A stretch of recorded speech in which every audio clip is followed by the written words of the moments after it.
by tongues of fire, and it began to affright me. And I went into the tongues of fire, and drew nigh to a large house, which was built of crystals. And the walls of the house were like a tessellated floor made of crystals, and its groundwork was of crystal.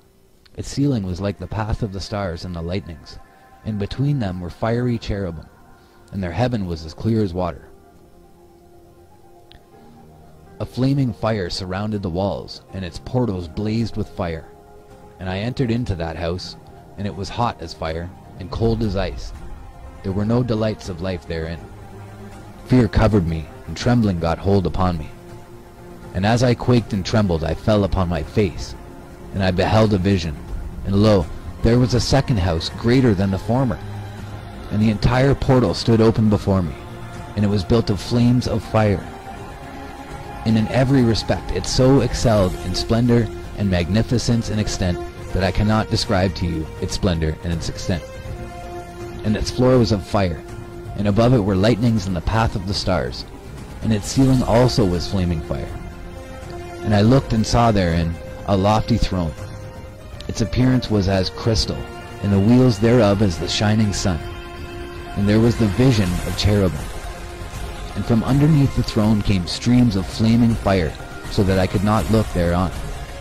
And a great glory sat thereon, and his raiment shone more brightly than the sun, and was whiter than any snow. None of the angels could enter and could behold his face by reason of the magnificence and glory, and no flesh could behold him. The flaming fire was round about him, and a great fire stood before him, and none around could draw nigh him. 10,000 times 10,000 stood before him, yet he needed no counselor. And the most holy ones who were nigh to him did not leave by, nor depart from him. And until then I had been prostrate on my face, trembling. And the Lord called me with his own mouth, and said to me, Come hither, Enoch, and hear my word. And one of the holy ones came to me, and waked me. And he made me rise up, and approach the door. And I bowed my face downwards. Approach hither, and hear my voice. And go, say to the watchers of heaven, who have sent thee to intercede for them. You should intercede for men, and not men for you. Wherefore have ye left the high, holy, and eternal heaven, and lain with women, and defiled yourselves with the daughters of men, and taken to yourselves wives, and done like the children of earth, and begotten giants as your sons? And though you were holy, spiritual, living the eternal life, you have defiled yourselves with the blood of women, and have begotten children with the blood of flesh. And as the children of men have lusted after flesh and blood, as those also do who die and perish, therefore have I given them wives, also that they might impregnate them, and beget children by them, that thus nothing might be wanting to them on earth. But you were formerly spiritual, living the eternal life, and immortal for all generations of the world, and therefore I have not appointed wives for you. For as the spiritual ones of the heaven, in heaven is their dwelling. And now the giants, who are produced from the spirits and flesh, shall be called evil spirits upon the earth, and on the earth shall be their dwelling. Evil spirits have proceeded from their bodies, because they are born from men, and from the holy watchers is their beginning and primal origin. They shall be evil spirits on earth, and evil spirits shall they be called.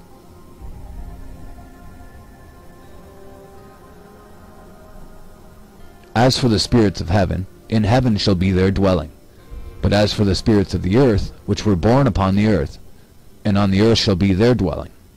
And the spirits of the giants afflict, oppress, destroy, attack, do battle, and work destruction on the earth, and cause trouble. They take no food, but nevertheless hunger, and thirst, and cause offenses. And these spirits shall rise up against the children of men, and against the women, because they have proceeded from them.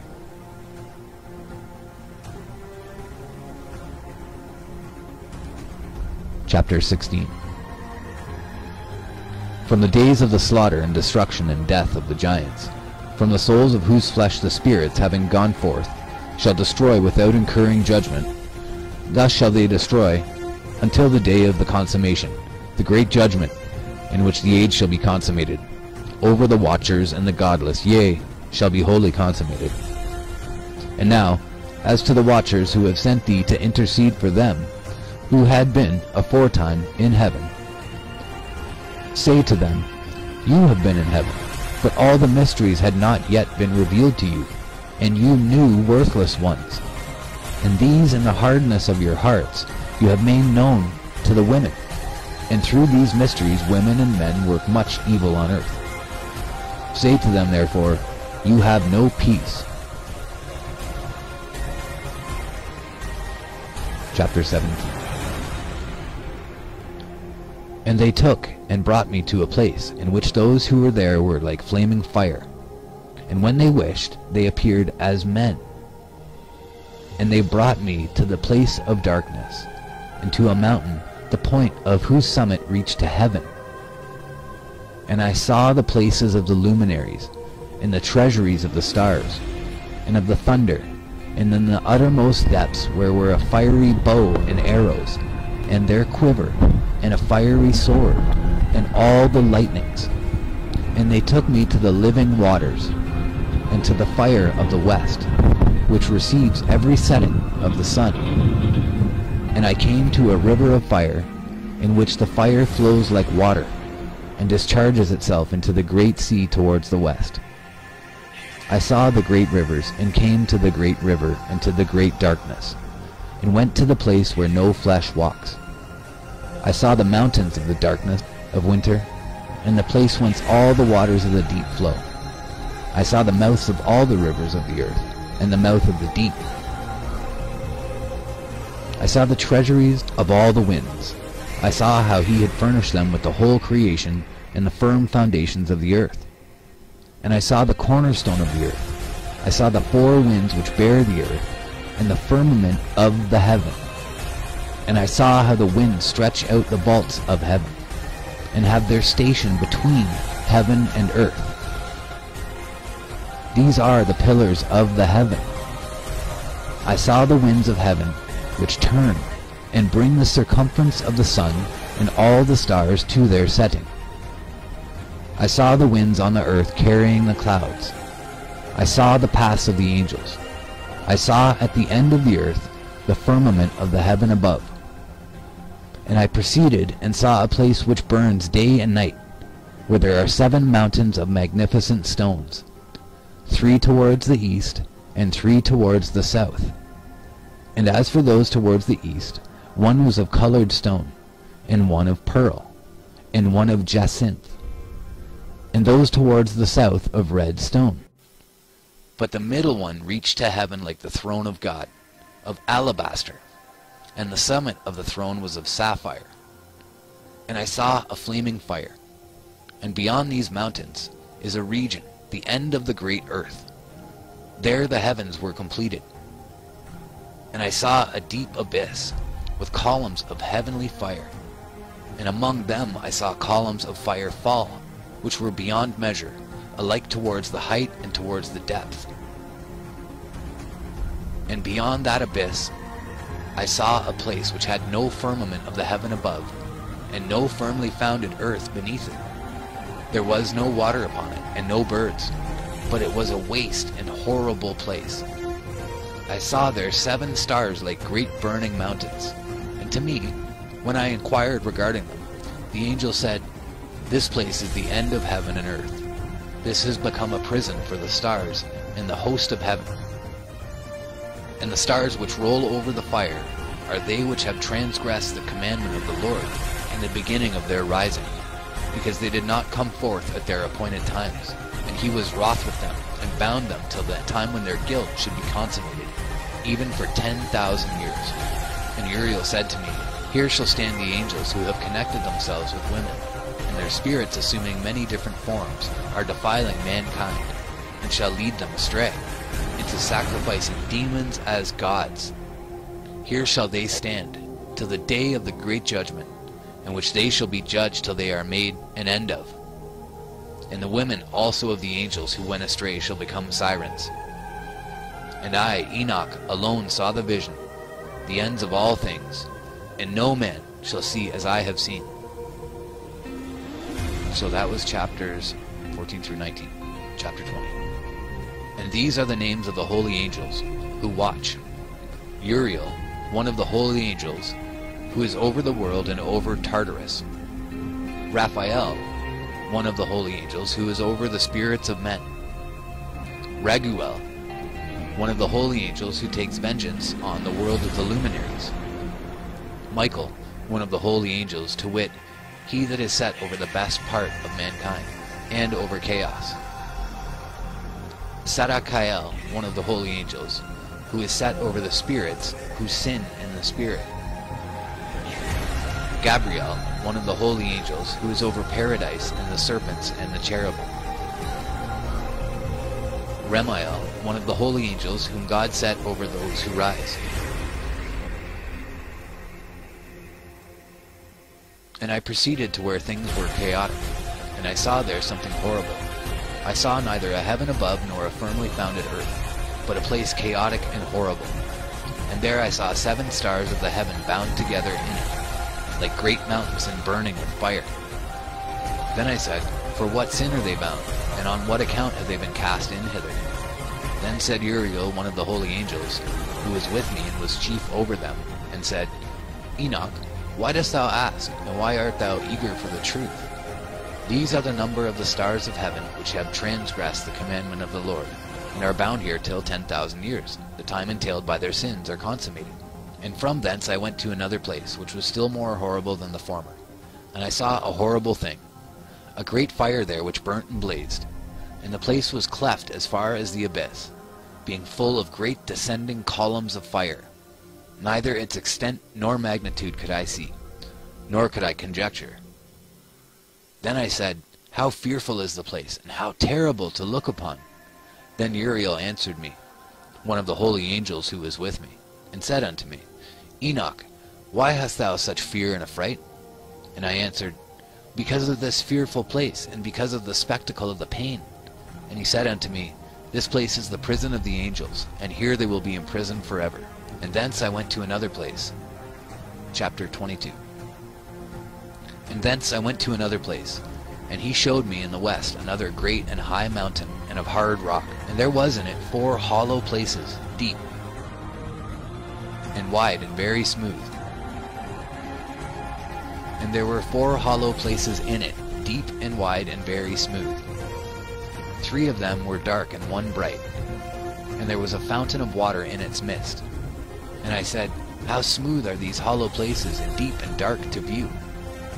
Then Raphael answered, one of the holy angels, who was with me, and said unto me, These hollow places have been created for this very purpose, that the spirits of the souls of the dead should assemble therein. Yea, that all the souls of the children of men should assemble here. And these places have been made to receive them, till the day of their judgment, until their appointed period, till the great judgment comes upon them. I saw the spirit of a dead man making suit, and his voice went forth to heaven and made suit. And I asked Raphael the angel who was with me, and I said unto him, This spirit which maketh suit, who is it, whose voice goeth forth and maketh suit to heaven? And he answered me, saying, This is the spirit which went forth from Abel, whom his brother Cain slew. And he makes his suit against him till his seed is destroyed from the face of the earth, and his seed is annihilated from amongst the seed of men. Then I asked regarding it, in all the hollow places, Why is one separated from the other? And he answered me, saying, These 3 have been made that the spirits of the dead might be separated. And this division has been made for the spirits of the righteous, in which there is the bright spring of water. And this has been made for sinners, when they die and are buried in the earth, and judgment has not been executed on them in their lifetime. Here their spirits shall be set apart on this great pain, till the great day of judgment and punishment and torment of those who curse forever, and retribution for their spirits. There he shall bind them forever. And such a division has been made for the spirits of those who make their suit, who make disclosures concerning their destruction, when they were slain in the days of the sinners. Such has been made for the spirits of men who were not righteous but sinners, who were complete in transgression, and of the transgressors. They shall be companions, but their spirits shall not be slain in the day of judgment, nor shall they be raised from thence. Then I blessed the Lord of glory and said, Blessed be my Lord, the Lord of righteousness, who ruleth forever.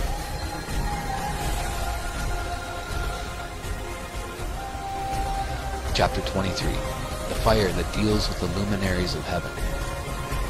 From thence I went to another place to the west of the ends of the earth, and I saw a burning fire which ran without resting, and paused not from its course day or night, but ran regularly. And I asked, saying, What is this which rests not? Then Raguel, one of the holy angels who was with me, answered me and said unto me, This course of fire which thou hast seen is the fire in the west which persecutes all the luminaries of heaven.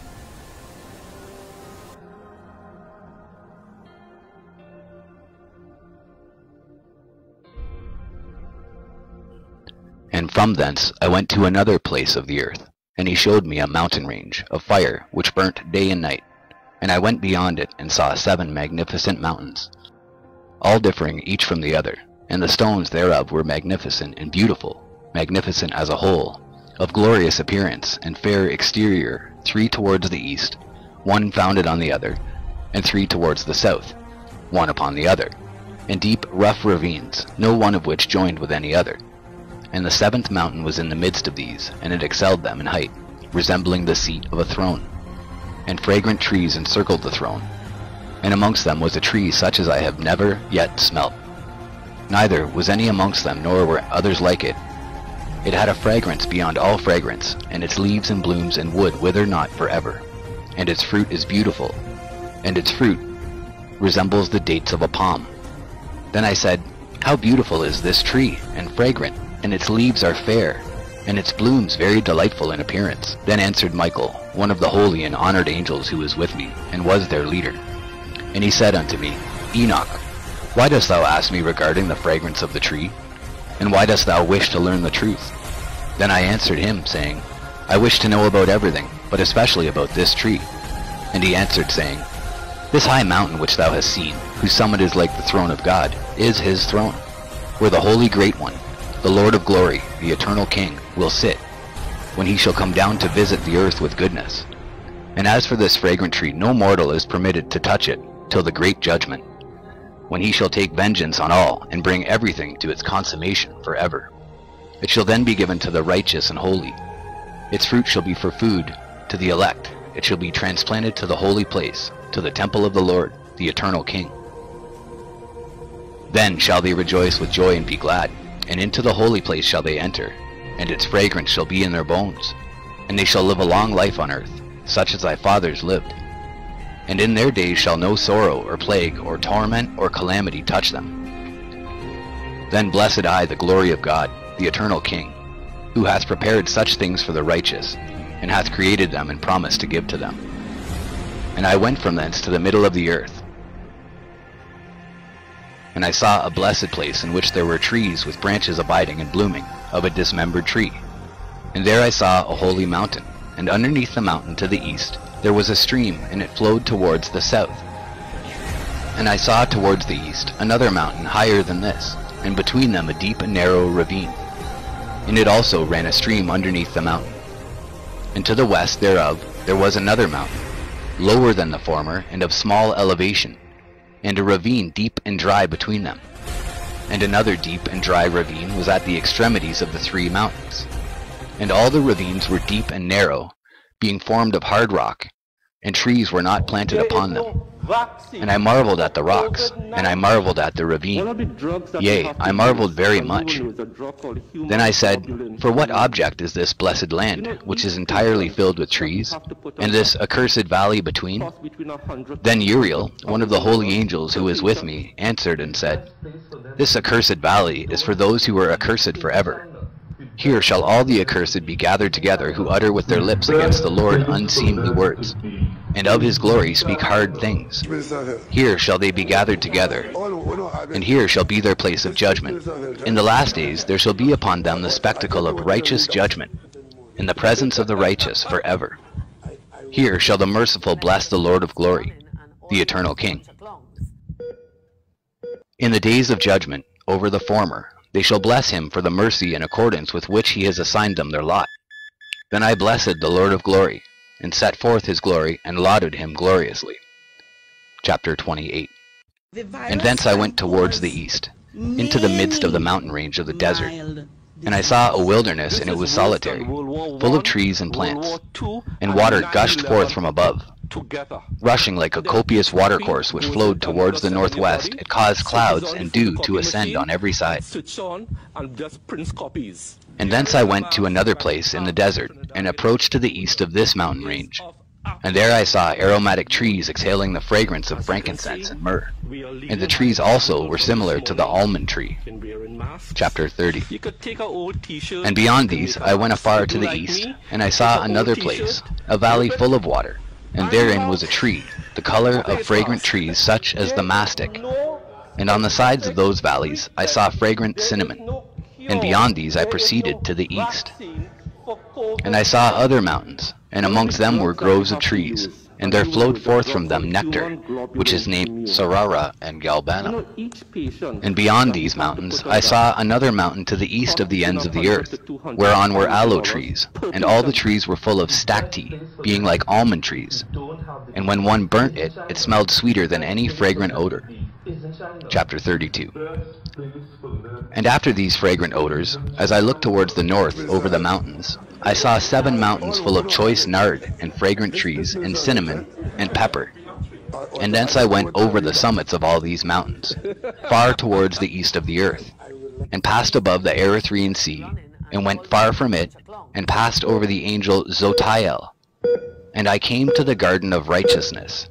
Ay, and from afar off trees more numerous than I, these trees, and great 2 trees there, very great, beautiful, and glorious, and magnificent, and the tree of knowledge, whose holy fruit they eat, and know great wisdom. That tree is in height like the fir, and its leaves are like those of the carob tree, and its fruit is like the clusters of the vine, very beautiful, and the fragrance of the tree penetrates afar. Then I said, how beautiful is the tree, and how attractive is its look! Then Raphael, the holy angel, who was with me, answered me and said, this is the tree of wisdom, of which thy father old in years and thy aged mother, who were before thee, have eaten. And they learnt wisdom, and their eyes were opened, and they knew that they were naked, and they were driven out of the garden. Chapter 33. And from thence I went to the ends of the earth, and saw there great beasts, and each differed from the other. And I saw birds also differing in appearance, and beauty and voice, the one differing from the other. And to the east of those beasts I saw the ends of the earth whereon the heaven rests, and the portals of the heaven open. And I saw how the stars of heaven come forth. And I counted the portals out of which they proceed, and wrote down all their outlets, of each individual star by itself, according to their number and their names, their courses and their position, and their times and their months, as Uriel, the holy angel who is with me, showed me. He showed all things to me, and wrote them down for me. Also their names he wrote for me, and their laws and their companies. Chapter 34.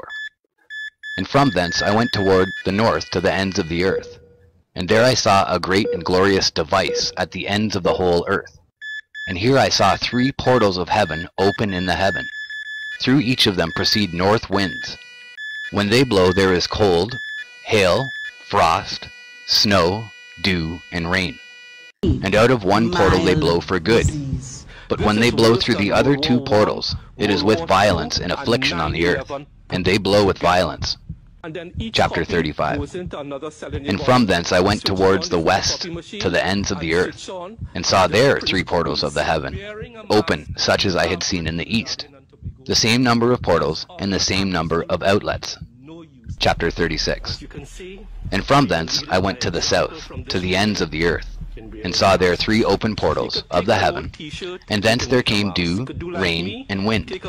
And from thence I went to the east, to the ends of the heaven, and saw here the 3 eastern portals of heaven open, and small portals above them. Through each of these small portals pass the stars of heaven, and run their course to the west on the path which is shown to them. And as often as I saw, I blessed always the Lord of glory. And I continued to bless the Lord of glory, who has wrought great and glorious wonders, to show the greatness of his work to the angels, and to spirits and to men.